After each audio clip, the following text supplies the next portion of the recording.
যৌথ প্রযোজনার সিনেমা নিয়ে সবসময় বিরোধী অবস্থানে ছিলেন ঢাকাই সিনেমার সুপারস্টার সাকিব খান সহ এফডিসির কেন্দ্রীয় অভিনেতা, অভিনেত্রী ও নির্মাতারা। এমনকি যৌথ প্রযোজনার বিরুদ্ধে রাস্তায় নেমে আন্দোলনও করতে দেখা গিয়েছে তাদের।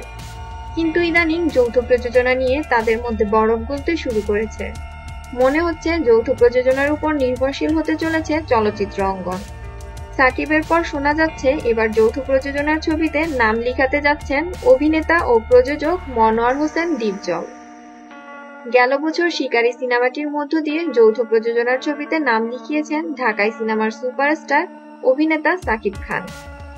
এরপর সম্প্রতি শেষ করলেন নবাব নামের আরও একটি সিনেমার শুটিং এবং কলকাতার শ্রী ভেঙ্কটেশ ফিল্মসের সঙ্গে 3টি সিনেমায় চুক্তিবদ্ধ হয়েছেন অতি সম্প্রতি। এবার শোনা যাচ্ছে তার সঙ্গী হতে যাচ্ছেন দেশের প্রভাবশালী প্রযোজক ও অভিনেতা ডিপজল। আর একই ছবিতে অভিনয় করবেন কলকাতার জনপ্রিয় অভিনেতা মিঠুন চক্রবর্তী।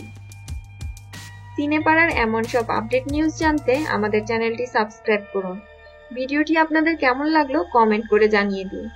লাইক এবং শেয়ার করতে ভুলবেন না।